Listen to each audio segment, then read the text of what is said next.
ఏ శివకుమార్ గారు ward member వీరిని వేదిక అలంకరించవలసిందిగా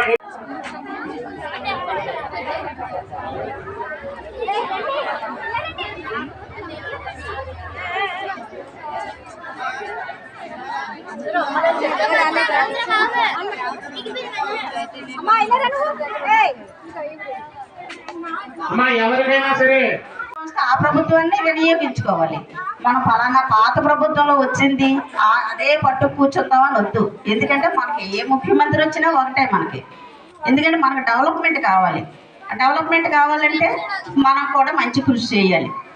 అది మీరు అందరూ కూడా ఒకరోజు తీరిక చూసుకోండి తల్లిదండ్రులు. ఎందుకంటే పిల్లల కోసమే కాదు, మా కోసం, స్కూల్ కోసం, అందరి కోసం కూడా కొంచెం ఖాళీ చూసుకొని వెళ్దామంటే మ్యాక్సిమం ఒక 30-40 మంది అయినా ఉండాలి. ఉంటేనే కానీ అక్కడ బాగోదు వెళ్ళడానికి. ఎందుకంటే మనకి కూడా ఒక కళగా తీసుకొని నిర్వహిస్తుంది. ఇది 2వ మీటింగ్ అనుకుంటాను. ఇది ఈ ప్రభుత్వం వచ్చిన తర్వాత 2nd మీటింగ్. అయితే గత మీటింగ్కి ఈ మీటింగ్కి మనకు ఒక తేడా వచ్చింది. ఇన్నాళ్ళు లాస్ట్ టైం మీటింగ్కి అప్పర్ ప్రైమరీ స్కూల్గా ఉన్న స్కూల్ మనది ఇప్పుడు పెద్ద స్కూల్ అయ్యింది.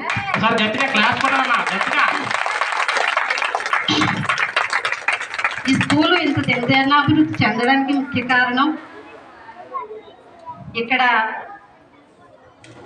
చెప్పే టీచర్స్, పాఠాలు చెప్పే టీచర్స్ వాళ్ళ కృషి వలన తల్లిదండ్రులు కూడా పిల్లలు బాగా చదువుకుంటేనే కదా ఈ స్కూల్కి తీసుకొచ్చి జాయిన్ చేస్తారు. ఇంత స్ట్రెంత్ రోజు రోజుకి పెరుగుతుందంటే దాని వెనక మన ఉపాధ్యాయుల కృషి చాలా ఉంది.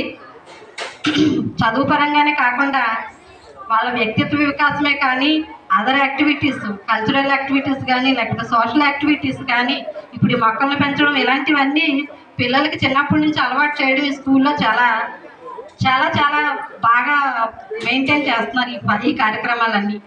ఈ విషయంలో టీచర్స్ అందరికీ నా ధన్యవాదాలు తెలియజేసుకుంటున్నాను.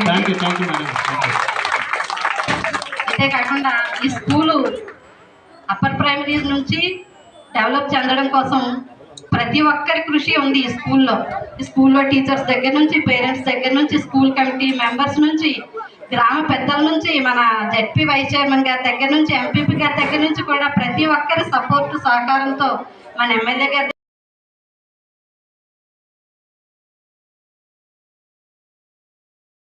గ్రామ పెద్దలకు, నాయకులకు, ఉపాధ్యాయులకు, పేరెంట్స్కు నా హృదయపూర్వక నమస్కారాలు తెలియజేసుకుంటానండి. ఫస్ట్ ఆఫ్ ఆల్ పేరెంట్స్ అందరికీ థ్యాంక్స్ అండి. చాలా మంది వచ్చారు. ఇంకా కొంతమంది పిల్లల కోసం బాధ్యత తీసుకొని ప్రతి ఒక్క పేరెంట్స్ కూడా స్కూల్కి వచ్చి పిల్లలు బాగా చదువుతున్నారా లేదా అనేసి అడిగే హక్కు మీకు ఉంది.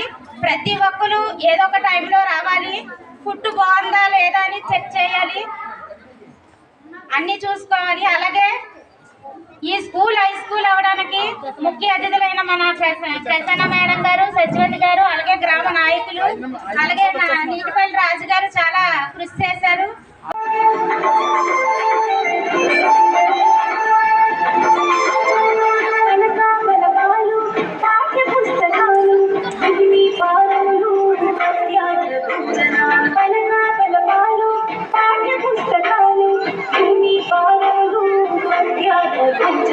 పౌష్టిక ఆహారం ఫుడ్డు 3 రోజులు, పౌష్టిక ఆహారం ఫుడ్డు 3 రోజులు, వినోదాలతో మాత్రం వివరించే